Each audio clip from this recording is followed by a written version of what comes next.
Assalamualaikum warahmatullahi wabarakatuh. Semangat pagi anak-anak ibu semua. Semoga kita selalu dalam keadaan sehat dan bahagia. Tetap di rumah dengan menerapkan 5M. Yang pertama, jangan lupa memakai masker. Yang kedua, kita selalu mencuci tangan. Yang ketiga, kita menjaga jarak. Yang keempat, mengurangi mobilitas dan interaksi. Dan yang kelima, menghindari kerumunan. Baik anak ibu semua, kita mulai saja pembelajaran kita kali ini. Pembelajaran kita kali ini yaitu tentang unsur kebahasaan dalam teks fabel. Unsur kebahasaan dalam teks fabel. Di materi sebelumnya atau di pertemuan-pertemuan sebelumnya kita sudah membahas apa itu teks fabel, bagaimana ciri-ciri teks fabel, apa strukturnya. Nah, kali ini kita membahas tentang unsur kebahasaannya. Ibu menganggap kita semua sudah memahami ketiga hal yang tadi Ibu sebutkan. Sekarang kita pahami unsur kebahasaan dalam teks fabel. Ternyata di dalam teks fabel unsur kebahasaan yang harus kita pahami itu ada 4. Nah, ada 4. Yang pertama ada kalimat langsung dan tidak langsung. Yang kedua menggunakan kata seru. Yang ketiga itu ada penggunaan kata sandang. Dan yang keempat itu menggunakan atau penggunaan kata depan. Ada 4 dan yang keempat ini bisa kita temukan atau kita baca di buku Kemdikbud kita yang berwarna biru ya nak. Kita bahas satu persatu dimulai dari kalimat langsung dan kalimat tidak langsung. Oke, nah kalau kita berbicara tentang kalimat langsung dan kalimat tidak langsung, perbedaannya terlihat dari ciri-cirinya. Dari ciri-cirinya, lihat tabel berikut. Di dalam tabel ini sudah Ibu tuliskan perbedaan kalimat langsung dengan kalimat tidak langsung. Kalimat langsung adalah kalimat yang diucapkan secara langsung oleh pembicara atau oleh penutur. Sedangkan kalimat tidak langsung berarti kalimat yang tidak langsung diucapkan oleh penuturnya. Artinya kalimat tidak langsung adalah kalimat yang memberitahu atau menyampaikan apa yang disampaikan oleh orang lain. Nah itu dia. Ciri yang pertama, dalam kalimat langsung kalimatnya diapit oleh tanda petik 2. Ingat ya nak, setiap kalimat langsung kalimat yang dipetik 2, yang diapit oleh tanda petik atau tanda kutip 2. Sedangkan kalimat tidak langsung berarti kalimat yang tidak diapit oleh tanda petik 2. Contohnya nanti. Nah, ciri yang kedua, dalam kalimat langsung bisa berbentuk atau berupa kalimat berita, bisa berupa kalimat pertanyaan, bisa juga kalimat seru. Sedangkan dalam kalimat tidak langsung, kalimatnya harus berbentuk kalimat berita. Tidak bisa dalam bentuk kalimat pertanyaan, juga tidak bisa dalam bentuk kalimat seru.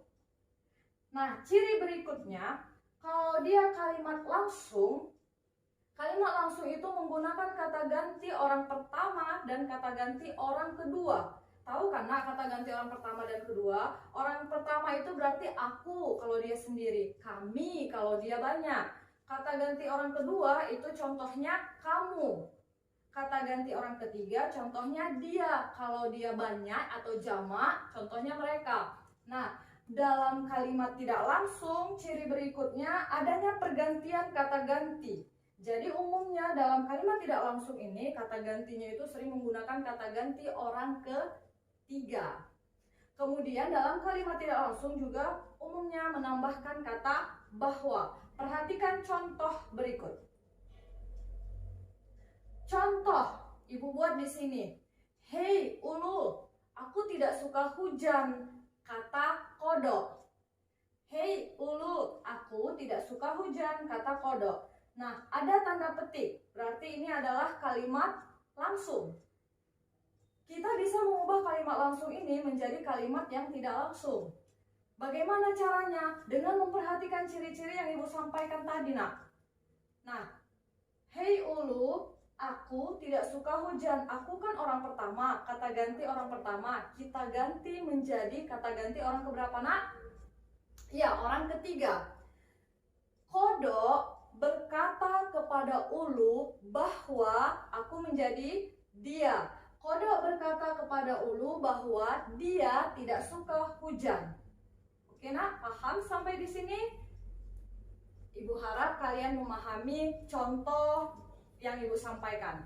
Artinya, dalam mengubah kalimat langsung ke kalimat tidak langsung, kita juga memperhatikan ciri yang ada, ciri umum yang ada. Oke, baik. Nah, kemudian kita beranjak ke unsur kebahasaan yang kedua. Tadi Ibu katakan unsur kebahasanya ada 4. Yang pertama itu langsung, kalimat langsung dan tidak langsung. Sekarang unsur kebahasaan yang kedua. Yang kedua yaitu penggunaan kata seru. Kata seru ini adalah kata yang mewakili perasaan seseorang. Perasaan sedih kah? Perasaan bahagia kah? Perasaan kagum kah? Contoh. Lihat contohnya. Kata seru. Contohnya lagi kagum. Wow. Wow, koma. Bagus sekali tulisan kamu. Kata serunya adalah wow. Wow. Contoh yang kedua, lagi senang. Hore. Aku menang. Misalnya, hore, aku menang. Berarti kata serunya adalah hore. Bisa nak? Pasti bisa. Nah, sekarang yang ketiga, penggunaan bahasa yang ketiga yaitu penggunaan kata sandang. Kata sandang. Sandang itu nak ada si, sang, hang, dang. Si, sang, hang, dang.